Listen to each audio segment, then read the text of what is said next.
Olá, pessoal. Eu sou a Miriam, sou psicóloga. Estamos aqui para mais um episódio com Hora Marcada com as Psis.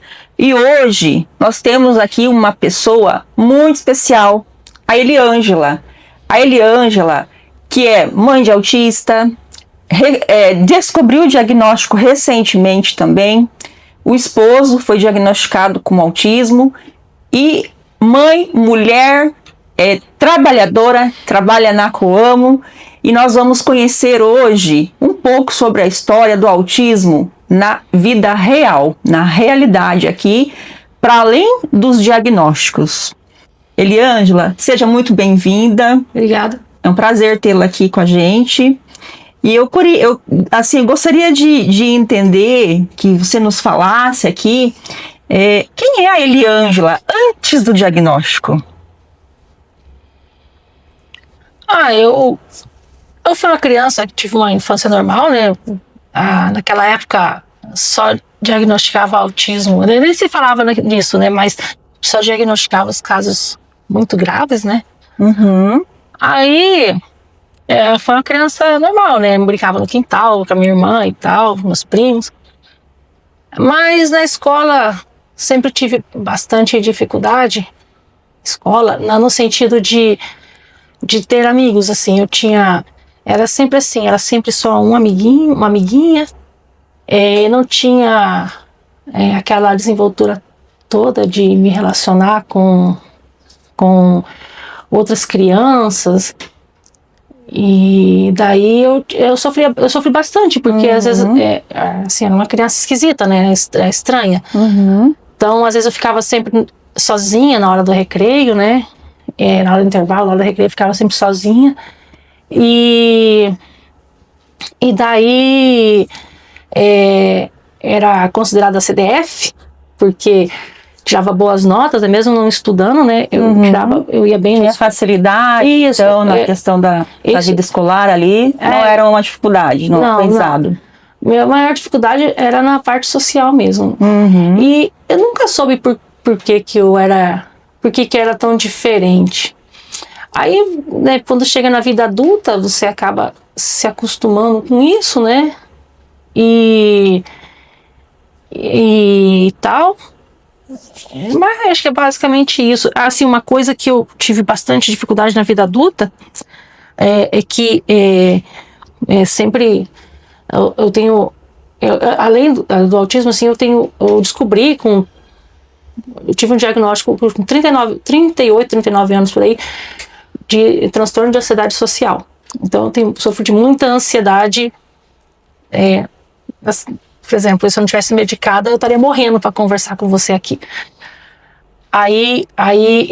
Então imagina como é que era isso numa entrevista de emprego. Então, nossa, que difícil, imagino. E daí muitas vezes eu fazia provas, testes na entrevista de emprego, e aí ia excelente. Uhum. Gabaritava nas provas. E você achava que era dentro do normal se sentir assim? Você ter toda essa ansiedade, não conseguir falar, passava mal, dava até sintomas gastrointestinais de ânsia de vômito, né, tipo, tão intenso que era. Uhum. E daí, muitas vezes, nas entrevistas de emprego, assim, eu fazia os testes, ia muito bem, só que o que me derrubava era não saber conversar com os outros. Então assim, na vida adulta, assim, nunca fiquei desempregada. Mas, às vezes, quando surgia uma oportunidade ótima de trabalho, às vezes eu perdia uma oportunidade ótima por não saber... Não conseguia se comunicar. Não saber conversar direito e tal. Uhum. Assim, não ter aquela... às vezes não ser como uma pessoa, você vai conversar com você, a pessoa espera algo, às vezes, que você converse, não sei o que lá. Uhum. E daí não conseguia conversar direito. Uhum. Daí eu perdia oportunidades, né? Mas, assim, nunca fiquei desempregada nem nada. Mas, assim, nossa, surgiu um emprego muito melhor que eu vou ganhar o dobro. Aí não conseguia por conta disso. Uhum. Então, assim, foi uma dificuldade da vida adulta, assim, eu nunca soube o que realmente eu tinha. Aí, Com o meu filho mais novo, eu tive algumas dificuldades com ele, que ele tem um atraso motor, né? E daí eu tive minhas crises de ansiedade ficaram num auge tão grande que eu comecei a ter crises de pânico. Daí um dia eu contei pra minha irmã o que eu tava passando, e ela falou pra mim assim, Tata, ela me chama de Tata, Tata, procura um psiquiatra, que isso aí é um princípio de crise de pânico, você precisa se tratar. E daí, conversando com o psiquiatra, ele falou que eu tenho transtorno de ansiedade social. Com que idade que você teve seu primeiro filho? 30. E o meu pequeno eu tive com quase 36 para 37 anos. Aí quando eu tava com uns 38 anos por aí, eu comecei a ter crises muito frequentes de ansiedade, e começou a evoluir. Daí o psiquiatra me falou que era transtorno de ansiedade social. Daí tudo aquilo que eu passei a vida toda, que eu achava que todo mundo passava, na verdade não era. Era era realmente um problema, patológico, e precisava de tratamento. E essas crises de ansiedade, eu lembro de ter elas desde criança. Quando surgia alguma mudança brusca na minha vida, que eu precisasse trocar de turma, que eu precisasse... Por exemplo, quando a gente parou de escrever de lápis, começou a escrever de caneta, para você ter uma ideia, eu tive uma crise de ansiedade, eu lembro disso até hoje. Quando eu passei para quinta série, quinto ano, não, agora vocês começar a escrever de caneta. Eu tive crise de ansiedade por causa disso. Pra você ter uma ideia. Mudar ali a rotina, aquela habilidade, né, do movimento que você vai usar. Quando acontecia uma mudança assim, mesmo eu sabendo que teria essa mudança, quando chegava na hora, eu tinha uma crise muito grande de ansiedade. Então, assim, eu vivi a vida com muitas crises assim. E eu imagino, Eliângela, que talvez tenha tido muitos estigmas aí também no decorrer do caminho em relação a isso. Porque normalmente o que as pessoas falam? É muito tímida, é muito teimosa, né, coisas assim. Não gosta, né, de socializar, ou vai por um caminho assim que uma criança mais egoísta. Isso teve na sua vida também ou não? Assim, às vezes já aconteceu de eu relatar pra minha mãe na época, né? Coitada, minha mãe não sabia de nada, né? Eu relatei pra minha mãe como eu me sentia. Ela falou, todo mundo fica nervoso. Mas acho que ela não naturalizar, né? Aquela mas ela não emoção. Ela não sabia a intensidade do que eu passava, né? E eu também não soube passar, né? Mas tinha, às vezes, tinha uns estigmas de ser antissocial, fulano gosta de ficar sozinho na hora do recreio. Não era porque eu gostava, era porque eu não sabia me enturmar ali. Muitas vezes eu queria estar junto, só que às vezes eu chegava e ficava meio sobrando. Daí eu não... E isso, eu fui pensar nisso, assim, só agora, assim, sabe? Que muitas vezes eu chegava assim, e o pessoal lá fazendo alguma coisa, conversando ou brincando, alguma coisa assim, daí eu tentava estar junto, mas parece que eu não conseguia me enturmar lá. Então, assim, você fica às vezes como sendo antissocial, ou como sei lá, acho que antissocial, né? Diferentona, exatamente. Se sentindo, né? Muitas vezes, imagino. Aí tem essas coisas mesmo, assim. E como é que foi aí em relação ao seu esposo? Você conseguiu, assim, entender o autismo junto com ele? Ou como é que foi essa jornada? Bom, ele descobriu o autismo agora também. Recente também. Com 40 anos também. Ele descobriu o autismo dele. Mas ele também sofreu bastante na escola da mesma forma, sabe? Que ele também era aquele quieto que ficava isolado lá. Aí as crianças se aproveitavam, até muitas vezes ele apanhou na escola por conta disso. Então, ele sofreu bastante. E a gente descobriu o autismo do Alê, que é meu mais velho, quando ele tinha 2 anos, mais ou menos. A escola sinalizou pra gente o jeito do Alexandre, né? E daí a gente começou a pesquisar e tal, e daí nós descobrimos o autismo do Alê aí, né? Nesse momento aí eu tinha 32 anos, né? Carlos também. E daí o que acontece, né? E a gente foi perceber que a gente podia ter a possibilidade de ser autista Depois que o Ale cresceu, que daí nós começamos a perceber algumas coisas com o Alexandre, muitas coisas, aliás, muitas coisas do Alexandre na gente também. Que tinha passado batido vocês, o comportamento de vocês. Exatamente.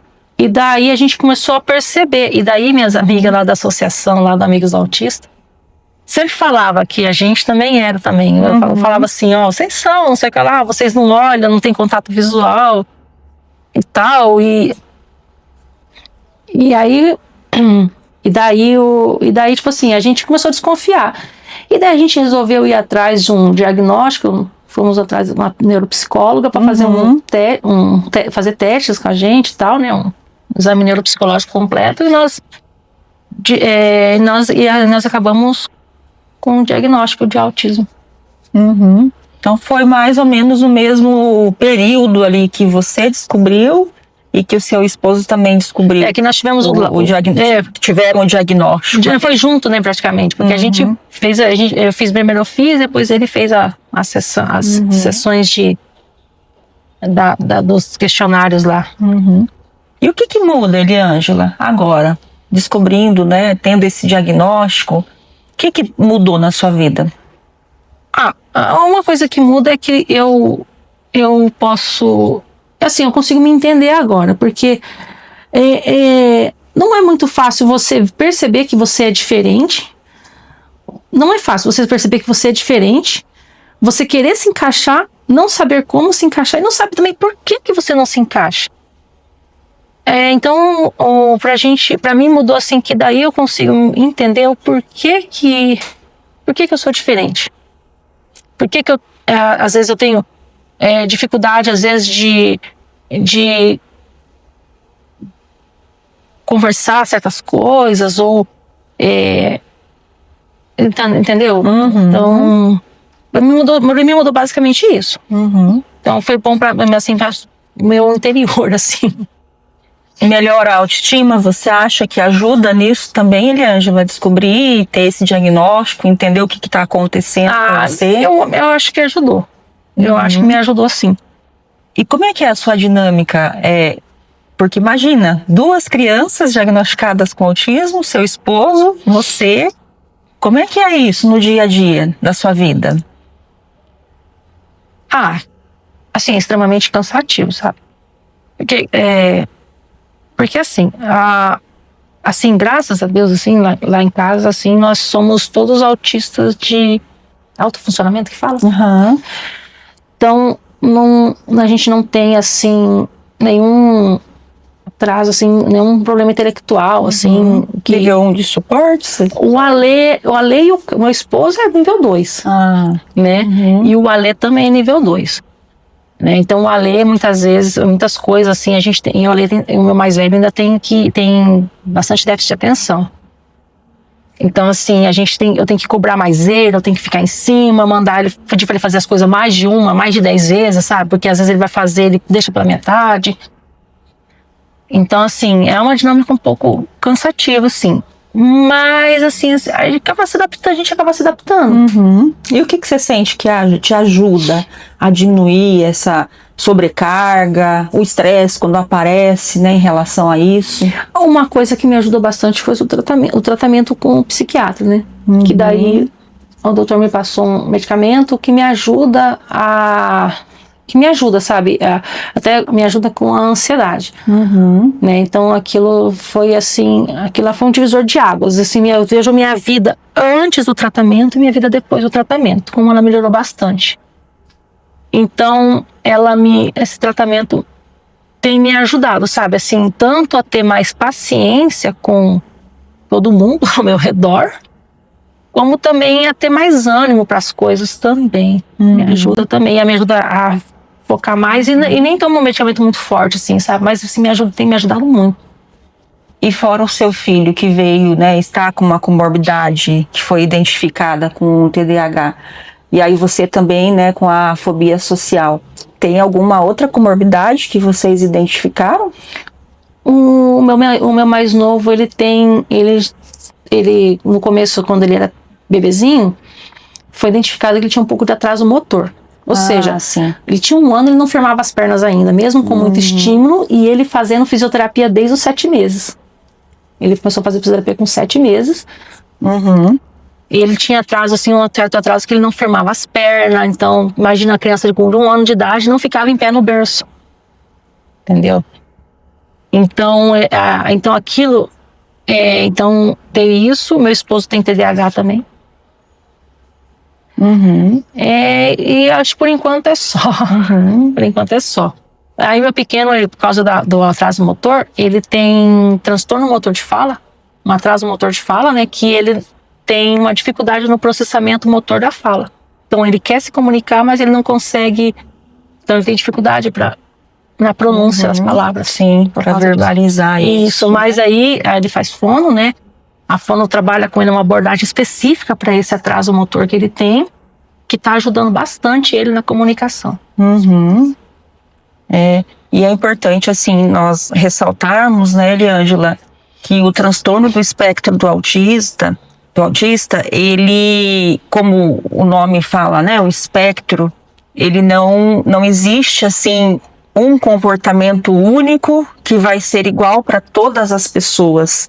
Então, cada pessoa vai ter a sua particularidade, né, a sua singularidade diante do ambiente, diante da sua criação, né, personalidade. Então, isso é uma coisa, assim, que eu vejo que é desafiador também, em relação ao diagnóstico e em relação a nós também, da sociedade como um todo, estarmos mais sensíveis a entender, a aceitar, a incluir, porque existe várias formas diferentes das pessoas interagirem, das pessoas se comunicarem, e cada uma do seu jeito, Eliângela.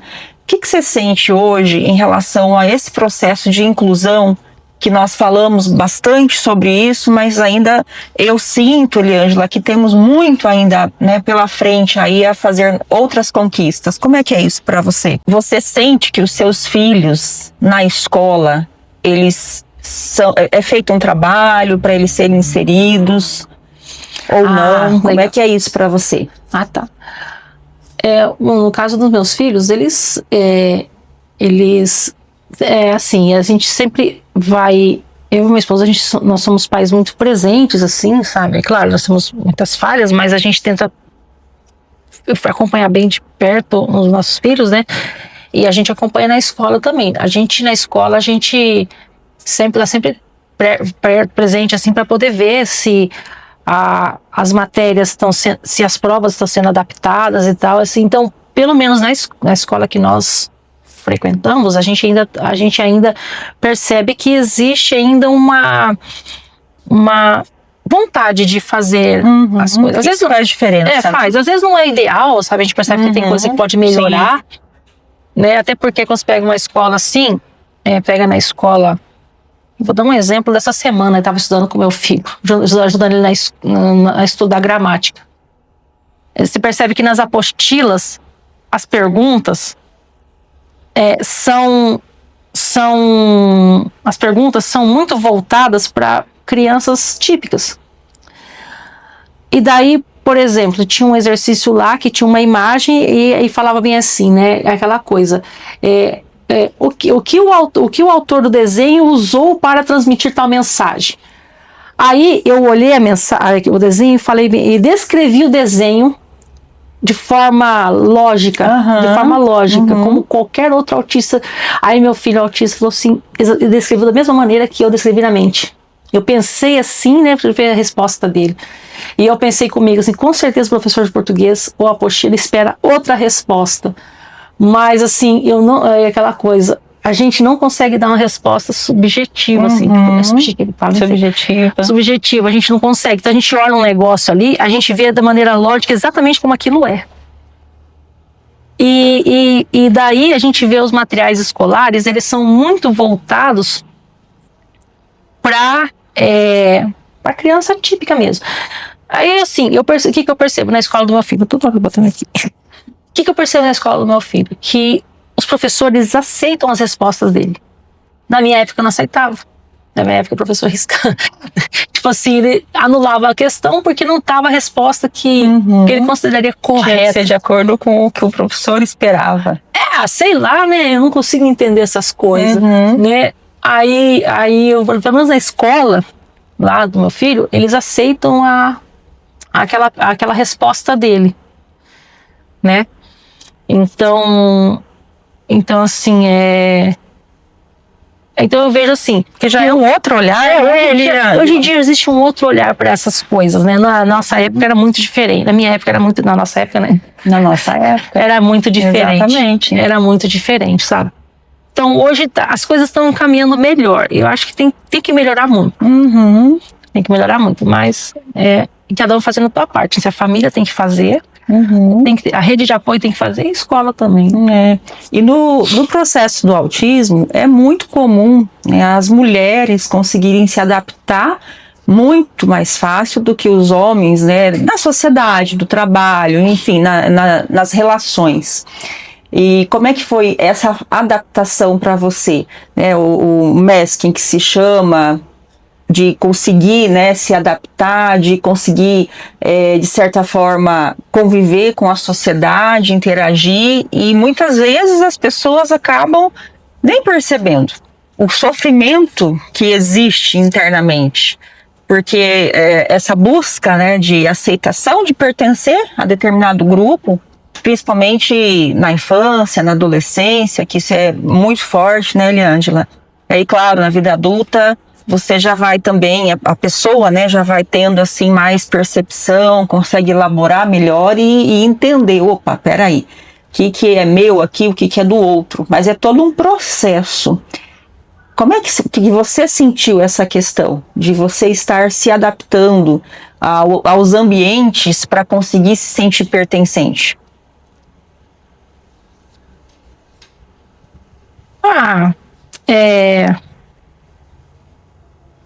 Assim, acho que normal, porque acho que as mulheres se adaptam a qualquer coisa, né? Pode reparar, né? As mulheres estão sempre se desdobrando para fazer as coisas. Então, para mim acho que foi normal. Aquela coisa, desde criança a gente tinha que se adaptar, eu tinha que me adaptar a muitas situações, muitas coisas, daí na vida adulta continua, né? Então, sei lá, não sei explicar. Na verdade, mesmo depois do diagnóstico, eu continuo tendo que fazer adaptações, né? E como é que foi, Eliângela, quando você descobriu o diagnóstico do seu primeiro filho? Como é que foi para você? Você já tinha uma ideia? Não, foi arrasador para mim, porque assim, aquilo para mim foi como se tivesse tirado do meu chão, sabe? Na época eu fiquei muito, na verdade a escola chamou a atenção da gente por conta de alguns dos comportamentos dele, né? Repetitivos e tal, aquele monte de coisa lá. E daí na época mas eles não falaram nada de autismo, só falaram pra gente sim, que a gente tinha que, né, aí a gente assim, foi falar assim, daí eu comecei a pesquisar na internet sobre esses comportamentos. E daí começou a sair autismo. E daí comecei a ficar preocupada e tal, daí eu já catei meus moleques, já levei no neuro. E daí ele já saí de lá com algumas guias de guia de terapia e tal, eu já fui atrás, daí eu já encontrei o pessoal da associação, e daí assim, a gente começou a correr atrás das coisas, sabe? Eu não fiquei parada, porque eu fiquei muito preocupada, porque daí eu tinha visto na internet de questões de atendimento, intervenção precoce, né? E daí começamos a ir atrás dessas coisas, sabe? Pra gente poder minimizar o problema, né? Minimizar os problemas do transtorno, né? E daí assim, mas naquela época, assim, eu comecei a sofrer com insônia, comecei a ter muitas crises de ansiedade, porque eu não sabia o que era. Eu comecei a ter muitas crises, eu tive até crise de labirintite, assim, coisa que eu nunca tive labirintite na vida. Eu tive crises que eu caía dentro de casa e eu sentia o chão balançando embaixo de mim, eu não conseguia levantar do chão, tinha crises fortíssimas de labirintite. Então, tudo provocado pelo psicológico mesmo, né? Nível de estresse, ansiedade. Por causa do estresse, ansiedade que eu tava passando naqueles momentos, né? Aquelas incertezas, não sabia sim. o que o futuro reservava, não sabia se ia conseguir tratamento pro meu filho e tal, todas essas coisas, sabe? E daí a gente... assim, foi... Mas assim, depois as coisas foram se ajeitando e daí foi passando, sabe? Mas foi assim, ficando mais leve, foi aprendendo a lidar com a situação. A gente foi aprendendo a lidar. Eu assisti muitos vídeos do Dr. Thiago Lopes, que é tem o Thiago Lopes, Thiago Castro também. Não, é o Lopes. Do Thiago Lopes. Assisti muitos vídeos dele na época lá, e eu, antes do meu filho conseguir fono, eu assistia muitos vídeos na internet e eu comecei a ser a fono do Alexandre, porque eu percebi que ele tinha interesses em figuras geométricas, em peças de montar, blocos de montar naquela época, e eu usava os interesses dele para poder ajudar ele a começar a falar alguma coisa, né? Eliângela, e quando foi a questão do seu segundo filho, para entender, né, sobre esse diagnóstico também, você já se sentia assim mais fortalecida? Como é que foi esse processo?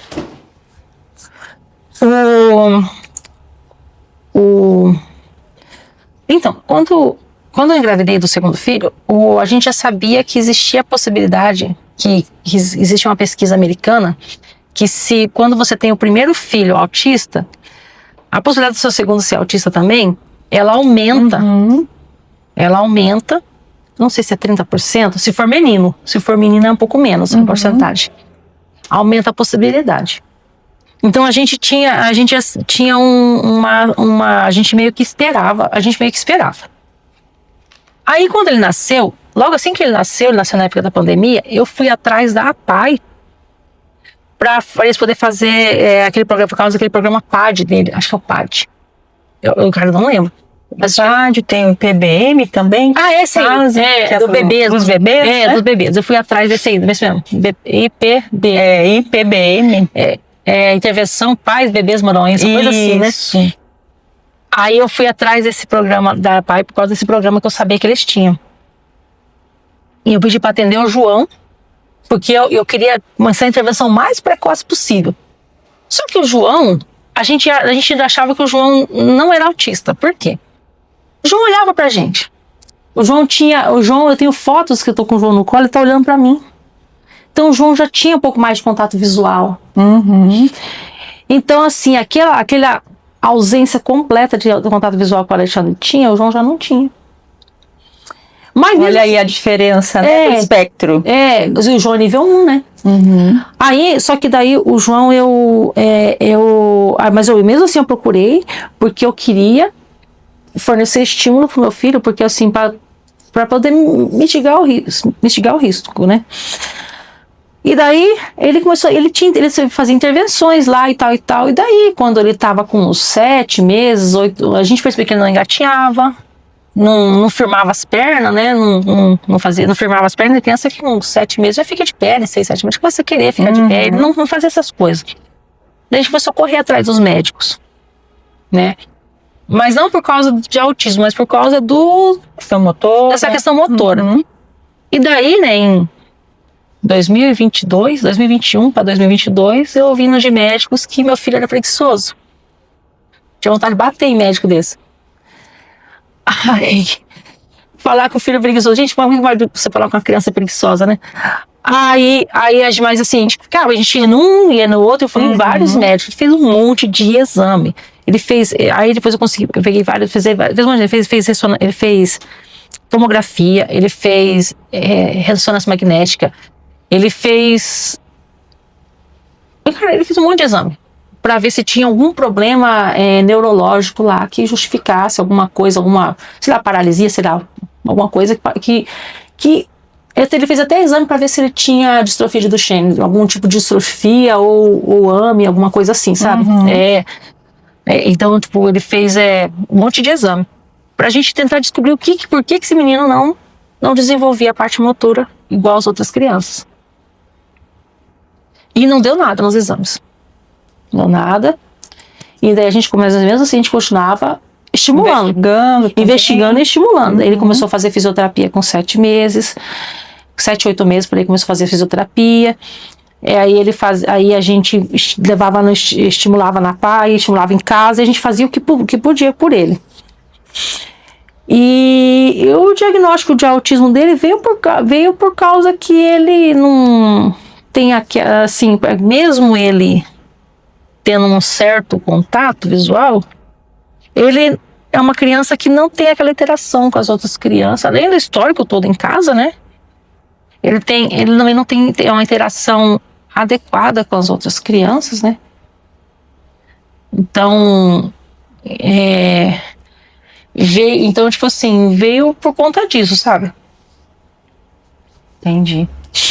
É um processo todo aí que você viveu, é uma lição de vida aí para nós, Eliângela, né? Quero, assim, agradecer muito por você estar aqui, porque essa é uma das formas, Eliângela, nós estarmos conscientizando as pessoas sobre esse tema que é muito importante e que hoje ainda existe, por mais que tenham, né, muitos meios de comunicação. A gente tem hoje as redes sociais, a TV que fala um pouco, né, ainda sobre isso, mas penso que tem muita gente que ainda não tem conhecimento. E aí, onde não existe conhecimento, existe o preconceito. E eu gostaria de pedir para você deixar uma mensagem para essas mães que, quando descobrem um diagnóstico de autismo, qual a mensagem que você gostaria de deixar para essas pessoas? Posso deixar várias mensagens? Pode deixar, sim. É que na minha cabeça tem muita coisa passando agora. Assim, eu queria falar primeiro. Posso falar da associação? Pode, fica à vontade. Sim, até vou pegar aqui um texto que a minha amiga Veri passou para mim. Assim, a gente tem, é estimado que em Campo Mourão tenha mais de 700 autistas só em Campo Mourão. Mas acho que essa contagem aqui deve ser antes de descobrir que eu e o Carlos também é autista, deve ser 702. É brincadeira. Mas, assim, a associação... Número considerável, né? Número considerável. Fora os que ainda não devem ter sido identificados, né? Exatamente. Mas a associação, ela é uma entidade dos Amigos do Autista, ela é sem fins lucrativos, e ela sobrevive através de parcerias de doações, né, do setor público e privado, né? E a finalidade da associação é defender os direitos do autista, levar informação também, levar informação para que as pessoas conheçam, né, para evitar o preconceito e ampliar a ajuda. A associação conta com alguns atendimentos. Hoje tem musicoterapia, tem um atendimento pedagógico e eu acho que tem assistente social. Tem assistência social também. Né? E a gente então é assim, e esses atendimentos são extremamente importantes. Por quê? Assim, é importante que o autista ele possa crescer como um adulto funcional, para que ele possa se desenvolver e conseguir se virar sozinho no futuro. Então, o que eu quero deixar de recado? Que as famílias, assim, as mães, os pais, eles não tentem tapar o sol com a peneira, procurem ajuda, procurem profissionais que ajudem seus filhos, porque isso que é importante, que o autista possa crescer e se tornar um adulto funcional, que ele consiga arrumar um trabalho, que ele consiga viver, porque eu sei que eu não sou eterna e que logo eu posso partir, vou partir muito provavelmente antes dos meus filhos. Então eles têm que estar preparados para conseguir o próprio sustento. Então as famílias precisam procurar ajuda, né? A associação está disponível para ajudar as pessoas, orientar também a conseguir os seus direitos. E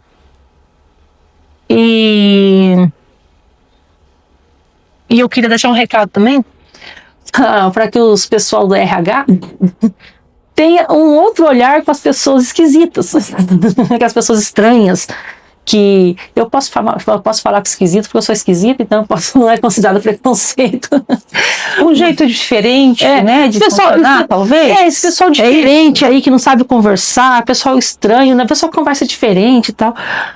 Então, esse pessoal tem que ter um outro olhar, muitas vezes, e procurar compreender que, às vezes, dependendo do que for fazer, a habilidade social não é tão importante.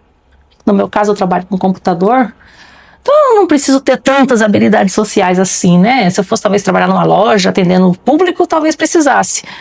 Mas, né, com outras coisas, só precisa, talvez, executar o serviço e tá bom. Então, eu acho que as pessoas têm que ter um outro olhar quando vai perceber que a pessoa é diferente, diferente de todo mundo, sabe? Vem de um lugar de respeito, né, Eliângela? Respeitar o outro, né? Com a sua forma de funcionar, com o seu jeito de ser. Eu acho que é nesse lugar que a gente precisa estar olhando mais. Ter mais tolerância, porque o outro, ele não vai funcionar, a outra pessoa não vai funcionar como eu. Não existe, né? Então, assim, e aí às vezes eu sou mais acelerada, o outro às vezes demora um pouco mais para processar a informação e para executar, e é isso, cada um com a sua particularidade. Exatamente. Eu acho que esse recado que eu tinha, que eu tenho assim meio que na minha cabeça. Muito bom, né, as questões que você trouxe, Eliângela, para a gente falar mais sobre. E aí entender também que, né, nós falamos ali sobre a questão das particularidades, e entender que quando a gente tem um filho, tá tudo bem a gente às vezes ter uma suspeita de que ele pode precisar de ajuda. Não tem nada de errado com isso. Então, claro que o melhor cenário, o ideal, é que, como você, né, passou por essa experiência, Eliângela, procura um profissional que esteja capacitado para atender, porque, né, pode ser algo da neurodivergência, como também pode não ser. Então, melhor você já tirar as dúvidas, o profissional vai fazer uma avaliação, seja um psicólogo, seja um psiquiatra, seja um médico, neurologista, né, um profissional que esteja preparado. Então, mas porque muitas vezes não é só a questão do contato visual. Às vezes é o choro, né, o choro excessivo. Às vezes é a falta do choro, que também é um sinal importante de se olhar. Porque normalmente a gente olha aquela criança mais quietinha, não, mas tá tudo bem, tá quietinha, é boazinha, olha como é boazinha. E o choro, né, a expressão também é importante. Em algum momento a criança precisa se expressar do seu jeito.